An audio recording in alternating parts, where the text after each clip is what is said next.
In 1934, Bumpy Johnson, Harlem's most powerful enforcer, was publicly humiliated by the most dangerous gangster in New York City, spat on, and ordered to kneel in front of 40 witnesses. He said nothing. He stood up and walked out the door. What did Bumpy do next that made an entire criminal empire collapse from the inside without anyone seeing it coming? To understand how it all led here, we go back to where it truly began. The streetlight on Lenox Avenue did not flicker. It burned with the steady, indifferent brightness of something that had no opinion about what happened beneath it. And beneath it stood Ellsworth Raymond Johnson, alone. At 20 minutes past midnight, on the 14th of August, 1934, he was not moving. He was not looking around. He was looking down at his right shoe with the focused attention of a man reading a document that would determine the rest of his life. The leather was polished. He had done it himself that afternoon, working a cloth in slow circles until the surface held a reflection clear enough to see his own face in. But on the toe of that shoe, barely larger than a coin, was a mark that had not been there when he left his apartment. It had been placed there, deliberately, in front of 40 witnesses, by the most powerful white gangster operating in New York City. Johnson stood with his hands loose at his sides, and did not wipe the mark away. He needed to look at it. He needed to let the full weight of what it meant settle into him completely before he decided what to do next. Because the decision he made in the next hour would either define him or destroy him. And there was no middle ground between those two outcomes. 3 hours earlier, the night had not yet made up its mind about what it intended to become. The Cotton Club opened its doors at 9 o'clock that evening to the particular crowd that gathered there on summer nights in 1934. White socialites who came uptown from downtown Manhattan in their good clothes and their borrowed confidence. Black musicians and dancers who built the entertainment those socialites consumed and were compensated at a rate that bore no relationship to what they actually produced. And men from the city's criminal underworld who occupied a category of their own. Moving through the elegance of the room with the quiet authority of people who understood that the real business of any establishment was never what it appeared to be on the surface. The orchestra was playing well. The dancers were precise. The candles on the white tablecloths threw soft light across faces that were all, for their various reasons, performing some version of themselves rather than simply being it.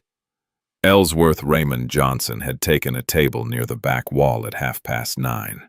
He was 28 years old, a man of average height with a distinctive natural formation at the back of his skull, a bump that had accompanied him since birth and given him his name long before the streets gave him anything else. He wore a dark suit, pressed that afternoon. His shirt was buttoned to the collar. He had ordered bourbon and allowed it to sit untouched on the table before him, because he was not there to drink. He was there because Stephanie Saint, Claire, the woman who controlled the largest numbers operation in Harlem and who employed Johnson as her chief enforcer, had sent him with a single instruction: watch the room and note who enters it.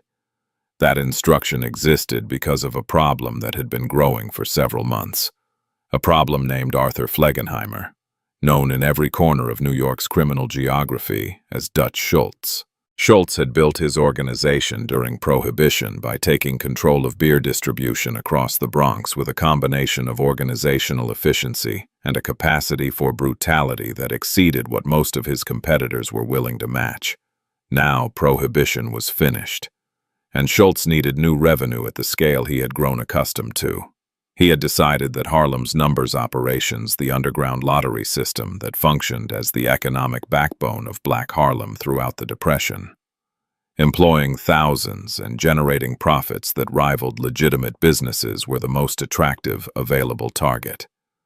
And he had begun moving toward that target with the particular patience of a man who has never encountered an obstacle he could not remove by spending enough money or applying enough force.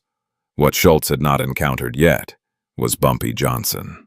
The two men were separated by a room full of candles and music and expensive perfume when Johnson first registered Schultz's entrance at approximately 10:30. He identified Schultz the way he identified everything significant, not by looking directly at it, but by reading the way other things responded to it. The slight adjustment in posture among the waitstaff near the door. The almost imperceptible shift in the conversational volume around the center of the room. The quality of attention that moved through the crowd, like a current beneath still water.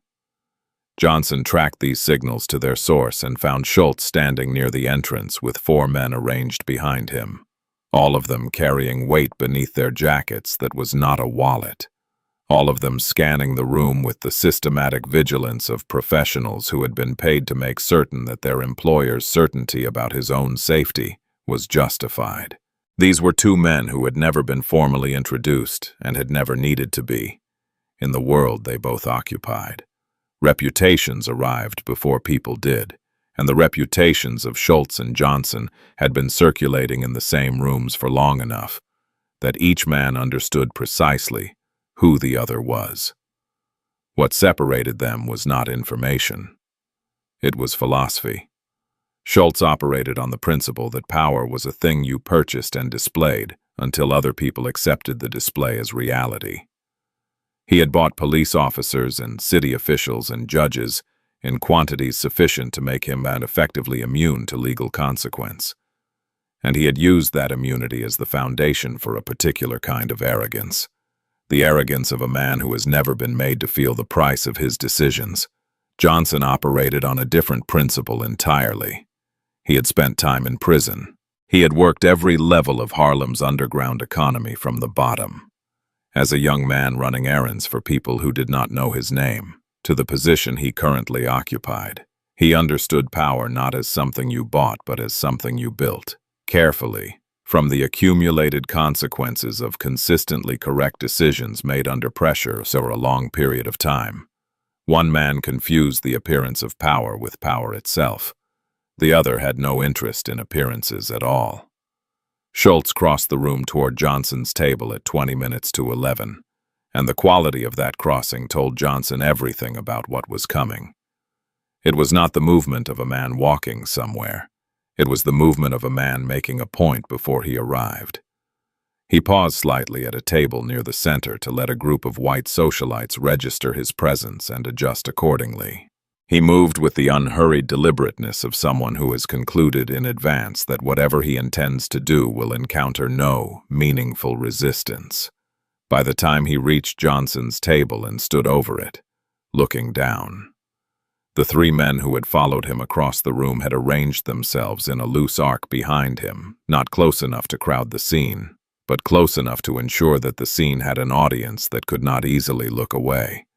The orchestra was playing. Johnson's bourbon sat on the table. The ice dissolved now into the whiskey, the glass sweating faintly in the August warmth. Johnson sat with his hands resting on the table and looked up at Schultz with an expression that gave away nothing. Not because he felt nothing, but because he had spent enough years in dangerous rooms to understand that the face is a negotiating position. And that a negotiating position revealed too early is a negotiating position surrendered. What Schultz said across the next several minutes was not improvised. Johnson recognized the structure of it immediately, the progression from general insult to specific threat. The volume calibrated to carry precisely as far as he intended it to carry. The language chosen not to communicate information but to establish a public record of dominance that the room could witness and report. Schultz called Johnson's presence in the establishment an anomaly that required explanation. He described the numbers operations saint. Claire controlled as businesses operating on a foundation that was about to be removed. He said the transition of Harlem's criminal economy into his management was already underway, and that it would be completed within 6 months, regardless of whatever resistance anyone chose to offer. Because the people who might have protected black operators in Harlem had already been approached and had already reached the correct conclusions about where their interests lay. Johnson did not respond. He sat in a stillness so complete that several people nearby who were watching from the corners of their eyes became uncertain whether he had heard. The stillness was not passive. It was the stillness of a spring under compression of something holding an enormous amount of potential energy in a very small space. Johnson heard every word. He processed every word. And beneath the processing, in the part of him that operated below language and above instinct, something was building with a heat and a pressure that he had learned, at considerable cost in his younger years, to treat as information rather than instruction. Then Schultz bent forward slightly and spat on the floor, and the small wet sound of it landing near Johnson's right shoe was the loudest thing in the room. Several people at adjacent tables drew audible breath. The orchestra continued playing, but two of the dancers on the floor had stopped entirely, standing in the middle of the floor with their hands no longer moving, watching. Schultz straightened and pointed at the floor at Johnson's feet. He said, loudly enough that no one in the immediate area could claim they had not heard, that Johnson needed to demonstrate that he understood his position, and that the appropriate demonstration, right now, in front of this room, was to get on his knees and use his tongue to clean the floor where Schultz had just marked it. Inside Johnson's chest, something moved that had no polite name. It was not simply anger. Anger was too small and too personal a word for what ran through him in that moment, a current of accumulated history.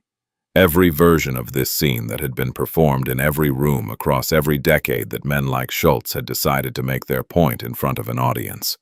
Every instance of calculated public humiliation designed not to wound one man, but to demonstrate to everyone watching that a certain category of person had no recourse, no standing, no place to go with what had just been done to them. Every nerve in his body organized itself around a single directive. He did not follow it. He sat with his hands on the table for 3 full seconds. 3 seconds in which the entire room held its breath and waited for the story it expected the explosion. The chair overturned, the confrontation that would resolve into violence and give everyone watching something to tell afterward. Then Johnson pushed his chair back with a slow and deliberate motion and stood. He was shorter than Schultz by several inches, and the physical contrast seemed, to the people watching, to confirm the conclusion they had already drawn about how this moment was ending. Johnson looked at Schultz directly, holding his gaze for just long enough that there was no ambiguity about whether he had chosen this, and then he turned and walked toward the rear exit of the club at a pace that was neither fast nor slow. He did not hesitate. He did not look back. He pushed the door open and walked out into the August night, and behind him, rising through the door before it swung shut, came the sound of Dutch Schultz laughing. 3 blocks north was where he stopped, and the streetlight on Lenox Avenue was where he stood. And this is where the story that Harlem would tell about that night ended: a man walking out of a room where he had been publicly humiliated without raising his hand, his voice, or any visible defense of the dignity that had just been stripped from him in front of 40 witnesses. This was the story people carried home from the Cotton Club that night, and it traveled through Harlem in the way that stories about a man's breaking always travel quickly, with enthusiasm, and with very little of the complexity that would have made it accurate. What the story omitted was everything that happened in the space between the door of the club and the streetlight 3 blocks north. It omitted the quality of thinking that was occurring inside Johnson as he walked those 3 blocks. Not panicked thinking, not wounded thinking, but the kind of cold and systematic analysis that only becomes possible when a man has learned to treat his own pain as a resource rather than a distraction. He was not asking himself how to respond to what Schultz had done. He was asking himself what Schultz had actually done, which is a different question entirely, and the answer was clarifying in ways that changed the entire shape of the problem. Schultz had not humiliated him. Schultz had revealed himself. He had shown, in full public view, the precise nature of his strategy, the belief that black operators in Harlem could be broken through spectacle, that their standing in their own community was fragile enough to collapse under the weight of a single witnessed moment of submission, that the economics of the underground world they operated in depended entirely on a reputation that could be destroyed in an evening if the destruction was theatrical enough. This was not the thinking of a man who understood the community he was trying to take over. It was the thinking of a man who had purchased so much cooperation from the outside world that he had never needed to understand what held the inside world together.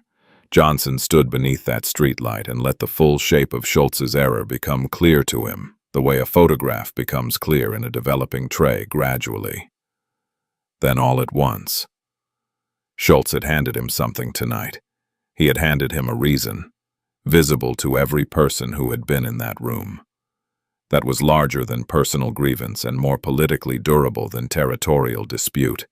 He had made it impossible for any black operator in Harlem to remain neutral about what was happening in their neighborhood, because neutrality, after tonight, would look like endorsement of exactly what that room had witnessed. Johnson had walked out of the Cotton Club because walking out was the only move available to him that preserved both his life and his strategic position. Every other available response, physical, verbal, any form of immediate retaliation would have given Schultz exactly the justification he needed to escalate into open warfare under circumstances where Schultz's purchased protections made him effectively invulnerable to consequence, and where Johnson had no comparable protection to rely on. Walking out looked like defeat. It was not defeat. It was the refusal to fight on ground that had been selected specifically because it guaranteed his loss. He turned away from the streetlight and began walking north toward 139th Street, where Stephanie Street, Claire would be awake and waiting, because she was always awake when there was something worth waiting for. Behind him, 3 blocks south, Dutch Schultz was returning to his table at the Cotton Club, satisfied that a message had been sent and that the message had been received without resistance. He was correct on both counts. What he had miscalculated was the nature of the receiver.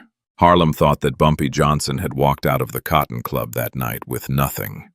What Harlem could not see was that he had walked out with everything he needed, a clear picture of his enemy's logic, a political wound that would bleed in his favor for months, and the one advantage that no amount of money could purchase: the knowledge of exactly what kind of war this was going to be, and exactly how to fight it.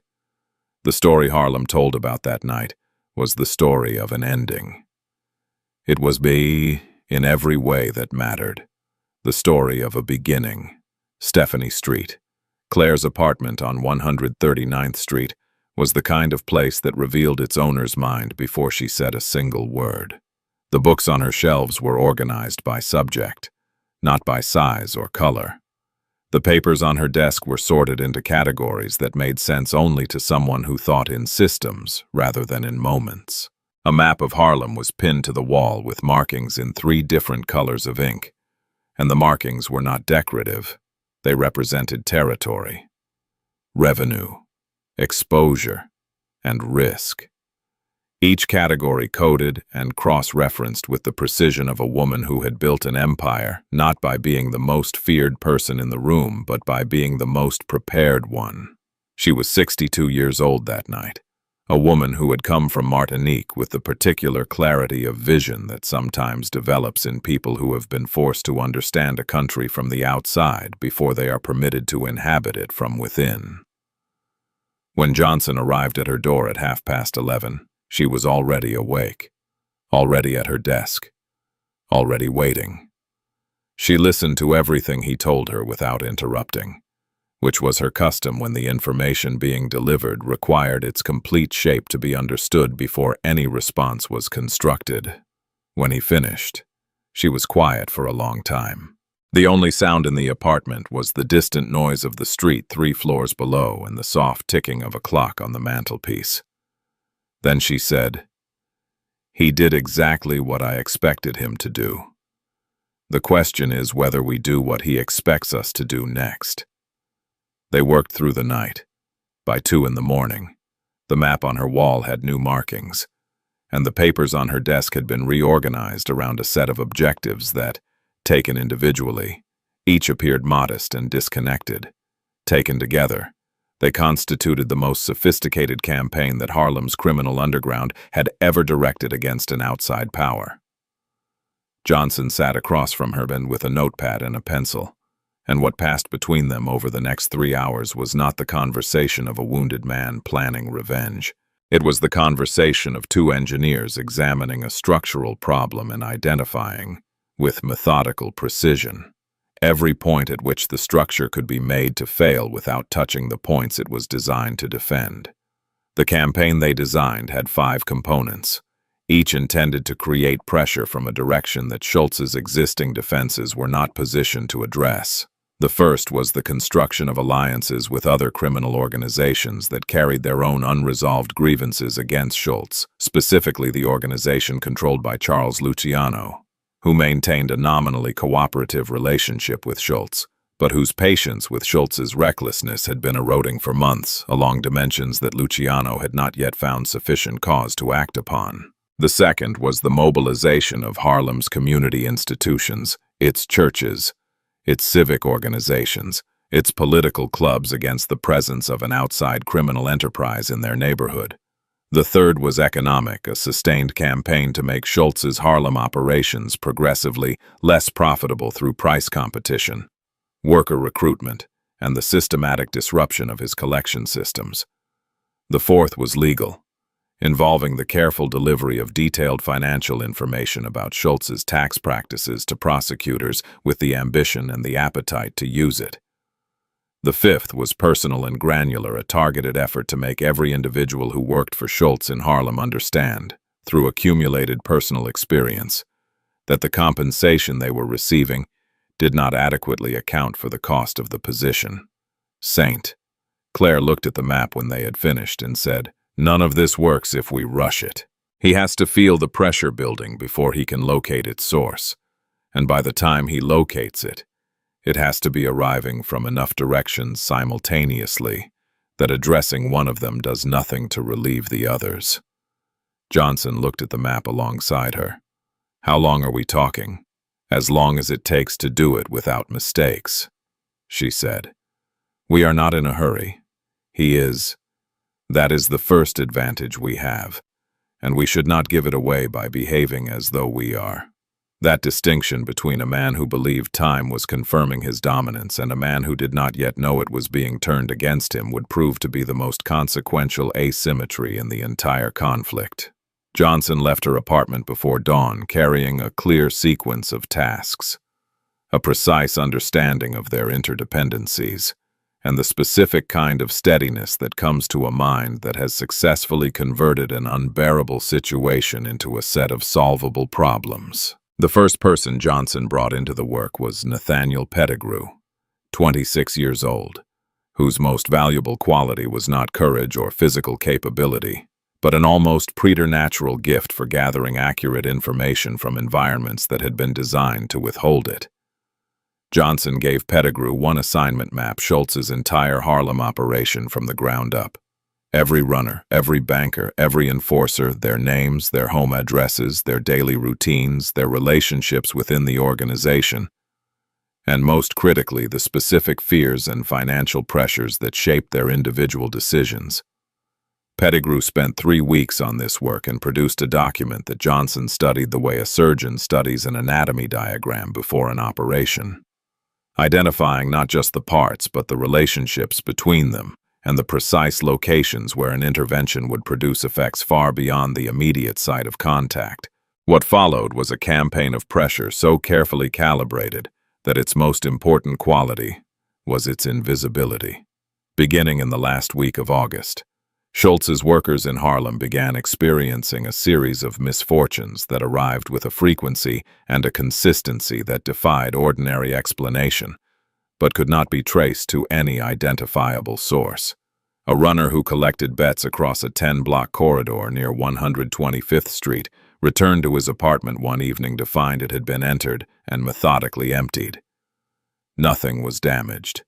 No message was left. The thieves had taken everything of value and departed without a trace. 2 days later, his car failed to start. The day after that, 2 men he had never seen before fell into step beside him on the street and had a quiet conversation with him about the general wisdom of reconsidering certain professional commitments, speaking in the carefully constructed language of men who understand that an implication. being unprovable, is more durable than a statement. The runner quit within the week. His supervisor, investigating the departure, could find no single cause sufficient to explain it, only a cluster of unrelated misfortunes that, individually, meant nothing. This pattern was reproduced across Schultz's organization with variations tailored to the specific circumstances of each target. No single incident constituted an act of war. The accumulation of incidents, distributed simultaneously across the entire width of the operation, created something more damaging than any individual confrontation could have produced: a pervasive atmosphere of vulnerability that eroded confidence, generated friction between workers and management, and introduced into the daily operation of Schultz's Harlem enterprise a persistent low-grade dysfunction that his accountants could document in declining productivity figures, but his leadership could not explain or correct because the cause remained invisible. Within 6 weeks, 4 runners had resigned. 3 others had demanded hazard adjustments to their arrangements. 2 administrators had begun looking for alternative employment without yet acting on that interest. The cost of running Schultz's Harlem operation was rising measurably, and the revenue it produced was declining, and nobody inside the organization could construct a satisfactory account of why either of these things was happening.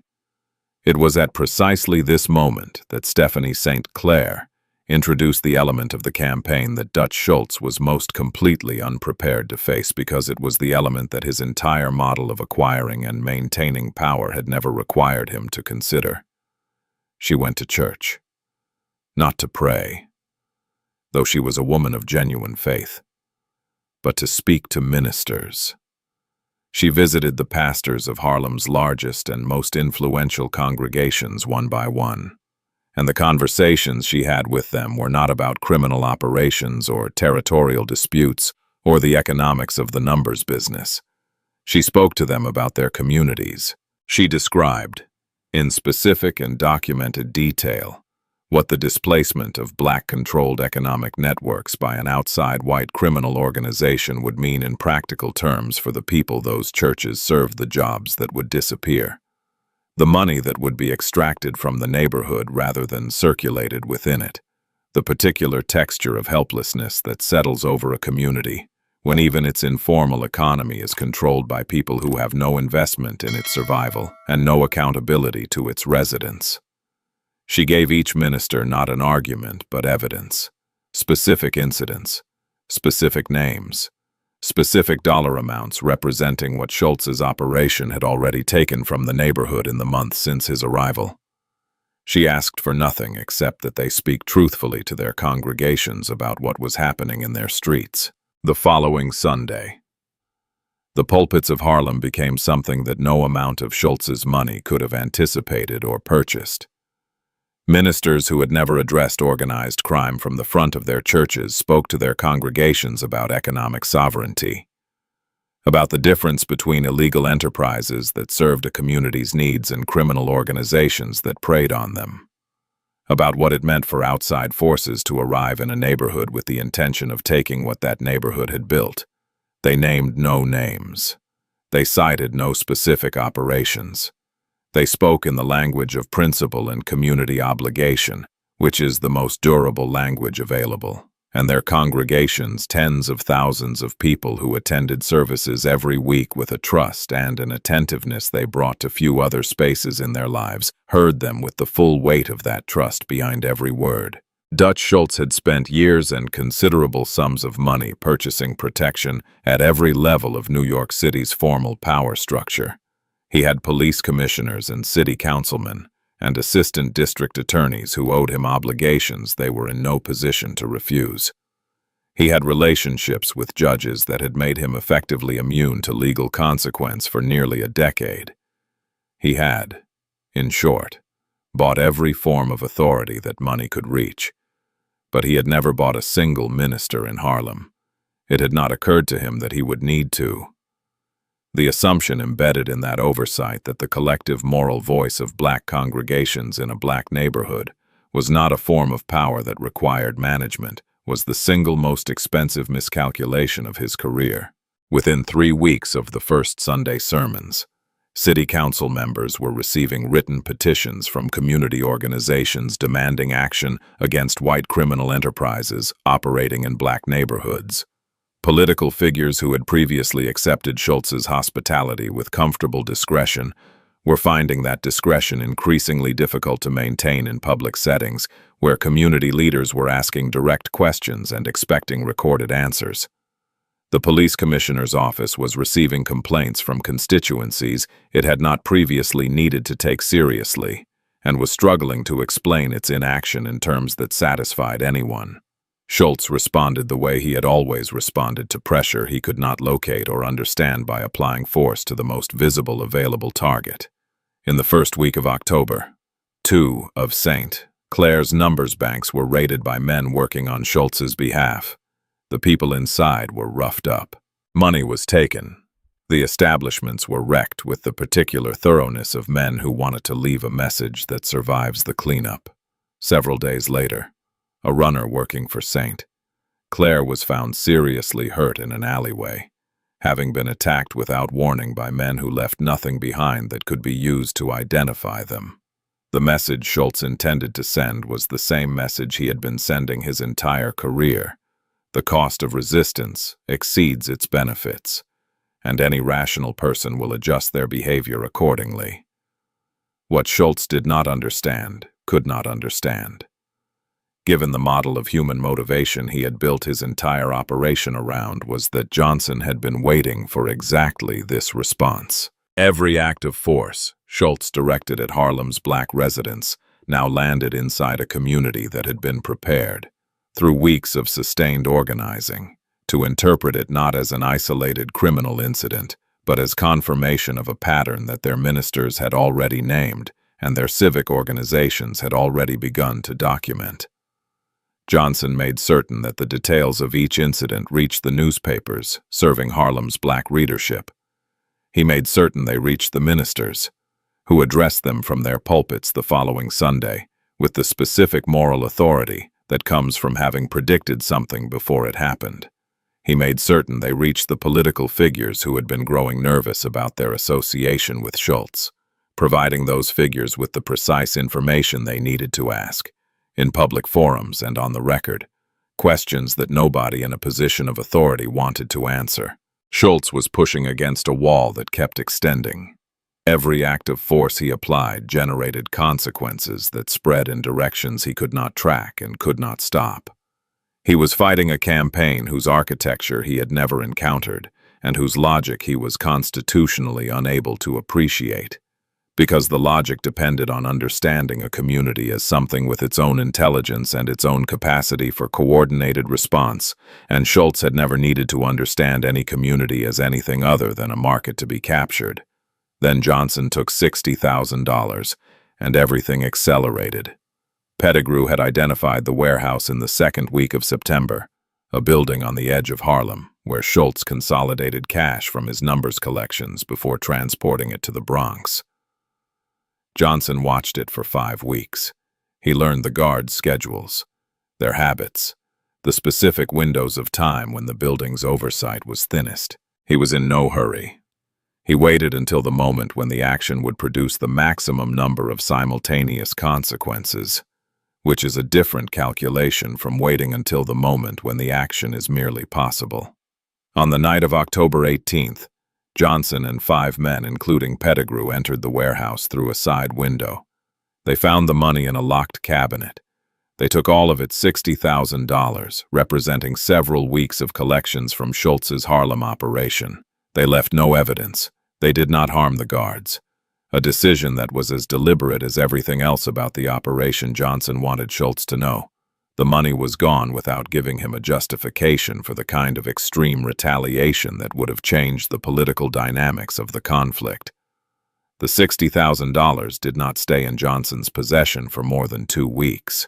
Most of it was distributed throughout Harlem to families whose members had been injured in Schultz's retaliatory actions, to the churches sustaining the community organizing effort, to civic organizations maintaining the political pressure campaign. St. Claire ensured that everyone who received any portion of it understood clearly where it had come from. The story traveled through Harlem with the speed and the emotional intensity of something a community had been waiting to hear. Not just that Schultz could be taken from, but that what was taken could be returned. The narrative transformed overnight. Schultz was not an invincible outside force extracting from a powerless community. He was an exposed operation whose money could be found and redistributed by people who understood his weaknesses better than he understood their strengths. Inside Schultz's organization, the effect was different and equally devastating. Charles Luciano had been monitoring the deterioration of Schultz's Harlem venture for months, watching a series of setbacks accumulate without satisfactory explanation. The warehouse robbery provided something that all the previous setbacks had lacked: a number, clean and unambiguous, representing a loss that no competent organization should have been unable to prevent. A man who could not secure $60,000 in a guarded building did not control the territory he claimed to control. Luciano's assessment of Schultz, which had been shifting for some time along dimensions that were harder to quantify: the recklessness, the political exposure, the inability to adapt his methods to environments that required something other than force, crystallized around that number into something more actionable than a general dissatisfaction.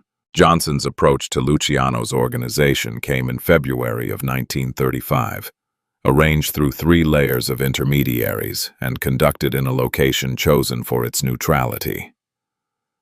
Johnson went to that meeting not as a petitioner seeking protection, but as an analyst presenting a case to someone with the resources and the motivation to act on it. He laid out, with the precision of a man who had spent months assembling evidence rather than arguments, exactly what Schultz had cost Luciano, not just in Harlem, but in the broader attention that Schultz's methods had been drawing from federal investigators whose interest, once fully engaged, would not remain limited to Schultz alone. He described the tax evasion case being constructed by a prosecutor named Thomas Dewey, a young man building a reputation on the prosecution of high-profile organized crime figures who would not stop at Schultz if Schultz gave him enough material to continue. He did not ask for anything explicit.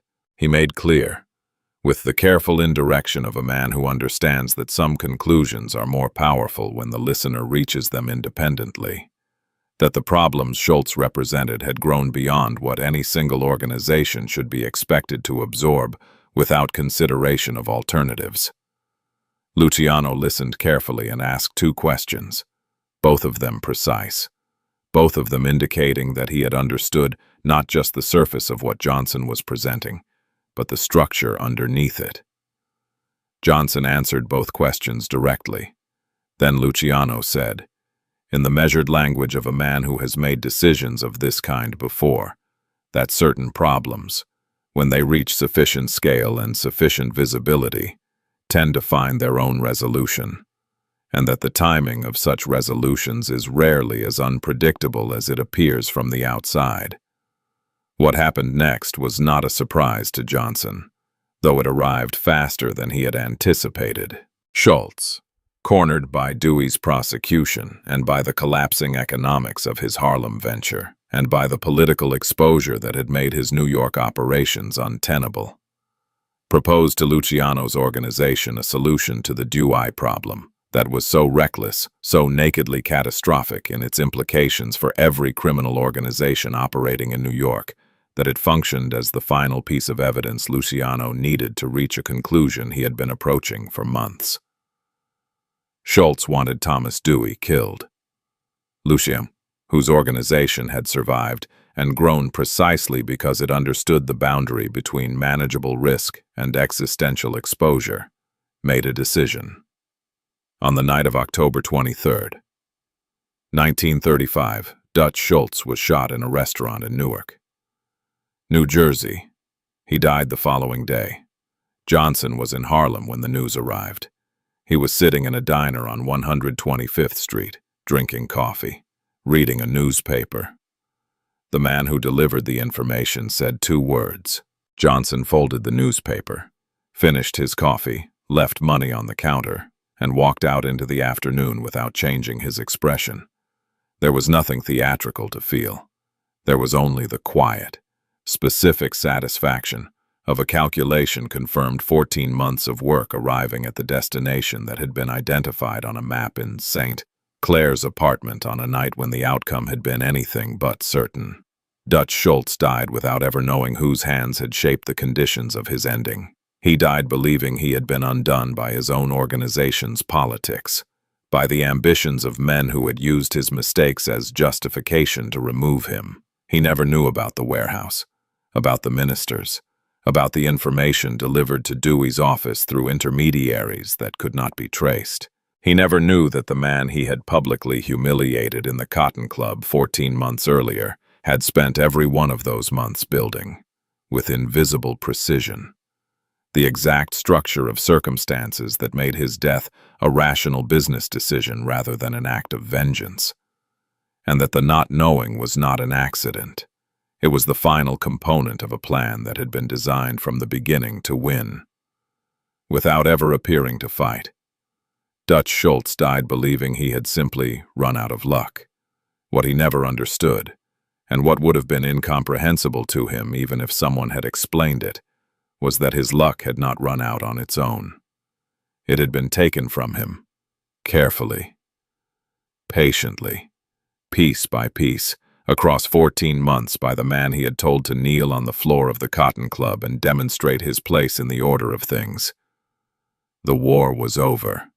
Bumpy Johnson had never thrown a single punch in it, and that, more than anything else about what had happened, was the thing that the people who understood it would never stop thinking about. On the evening of November 12th, 1935, Ellsworth Raymond Johnson walked into the Cotton Club at 9:30. He wore a dark suit. He had pressed it that afternoon. His shoes were polished, worked with a cloth in slow circles until the leather held a reflection clear enough to see his own face in. He walked to the table near the back wall, the same table, and sat down. He ordered bourbon and allowed it to rest on the white tablecloth before him, the glass catching the candlelight the way it had caught it 15 months earlier, on a night that Harlem had decided was the end of him. The room was different, and the room was the same.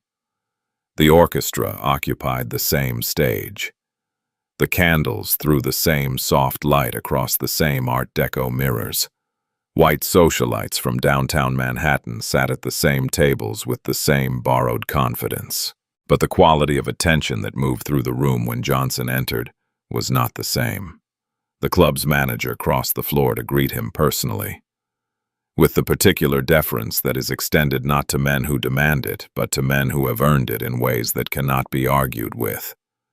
Several men at other tables, white men who worked within Luciano's organization and understood precisely what the past 14 months had produced, acknowledged Johnson with a nod that carried its full weight.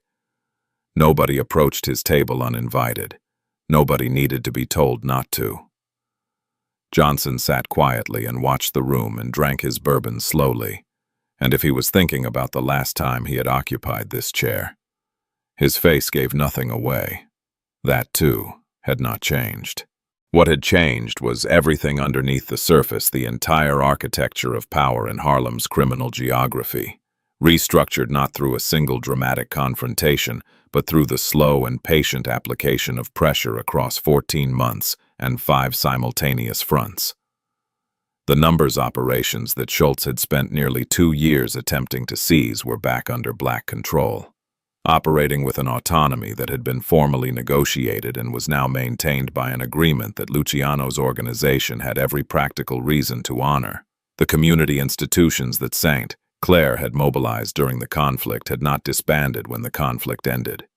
They remained active, providing Harlem with a political infrastructure that had not existed before Schultz arrived and would outlast everyone who had built it. The ministers who had spoken from their pulpits about economic sovereignty had discovered, in the process of speaking about it, that their congregations were more politically capable than anyone had previously credited them with being. A war that Schultz had started in order to take something had ended by leaving the community it targeted more organized, more connected, and more capable of defending itself than it had been the day he arrived. This was not the outcome that anyone watching the Cotton Club on the night of August 14th, 1934 would have predicted. The man who had walked out of that room had looked, to every witness, like a man who had accepted a verdict delivered in public and had nothing left to say in his own defense. What he had actually done was refuse to let someone else's verdict define the terms of his response, and that refusal, sustained across 14 months of disciplined and invisible work, had produced a result that no amount of immediate rage could have achieved. Rage would have given Schultz the justification he needed. Patience gave Johnson the outcome he required. The lesson embedded in that result was not complicated, but it was rare, because the knowledge of it is entirely useless without the self-discipline to act on it when the moment demands the opposite. The discipline to absorb a public humiliation without immediate reaction, to treat your own anger as a resource rather than a directive. To think in months when every instinct is screaming at you to think in seconds is among the most difficult things a person can develop. Johnson had not been born with it. He had built it, at considerable personal cost, across years of making the wrong decisions and understanding with unflinching clarity exactly why they had been wrong. The Cotton Club had not tested a quality he already possessed in full. It had revealed one he had been quietly constructing, without being entirely certain it was there, for the better part of his adult life. Power. Johnson understood by the time he sat at that table on that November evening, is not a possession. It is not something you take from someone and keep in a locked cabinet.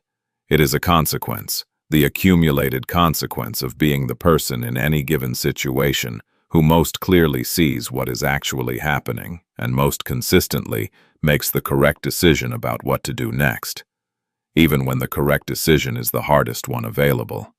Schultz had possessed money, connections, and the capacity for force in quantities that Johnson could not match on any direct accounting. What Schultz had not possessed was the ability to see his own situation accurately, to recognize that the community he was attempting to absorb had resources he had never bothered to understand, that the man he had humiliated in public was not diminished by that humiliation, but in some essential way, sharpened by it, that the absence of an immediate violent response was not the evidence of weakness he had taken it to be, but evidence of a quality of strategic thinking that his own methods had never required him to develop, and therefore had left him entirely unable to recognize or defend against.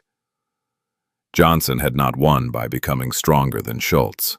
He had won by understanding Schultz more completely than Schultz had ever understood himself, and then constructing, carefully and without visible urgency, the precise set of conditions under which that understanding became the only thing that mattered. He finished his bourbon and set the glass down gently on the white tablecloth and sat for another moment, watching the room with the unhurried attention of a man who has nowhere more important to be. The orchestra was playing something slow and intricate. The dancers moved between the tables in their careful patterns. The candles threw their soft light across the mirrors, and the mirrors reflected back a room full of people who were, each in their own way, performing some version of themselves for an audience of their choosing. Johnson was not performing anything. He was simply present, in a room that had once been designed to diminish him, occupying his chair with a quietness that required no explanation and invited no challenge. He left a tip on the table and walked out into the November night without hurrying. The air was cooler than it had been in August. The streetlights on Lenox Avenue burned with their steady, indifferent brightness. He walked north at an even pace, his shoes making a quiet and regular sound on the pavement, and behind him, the Cotton Club continued its evening without interruption, the music carrying through its walls and out into the street, fading as he walked until it was gone entirely. When Johnson died in 1968, 34 years after that night, the story was still being told in Harlem. Young men who had not been born when it happened knew its details with the intimacy that people bring to stories carrying something they genuinely need. They knew about the Cotton Club and what Schultz had done. They knew about the walk out the door and the 14 months that followed. They knew how it ended. And the version of the story they carried was not the version about humiliation. It was the version about what a man does with humiliation when he is disciplined enough to refuse to let it be the last word, when he is patient enough, and clear-eyed enough, and strong enough in precisely the ways that do not show, to transform the worst moment of his public life into the foundation of everything that came after it. The bravest thing Bumpy Johnson ever did was not something anyone saw him do. It happened 3 blocks north of the Cotton Club, beneath a streetlight on Lenox Avenue, in the silence between what had been done to him and what he chose to do next. He chose to think instead of react. He chose the architecture of a long victory over the brief satisfaction of an immediate one. He chose, standing alone on a dark street with his dignity apparently in ruins and the laughter of his enemy still audible in the distance, to be the last one standing rather than the first one to move. He was, and in the end, that was the only thing that mattered. Not who struck first, not who was louder, or larger, or better protected by the corrupt machinery of the city's power. What mattered, as it always does when the noise finally settles, was who was still there clear-eyed, unhurried, and entirely undefeated when everything else had run its course.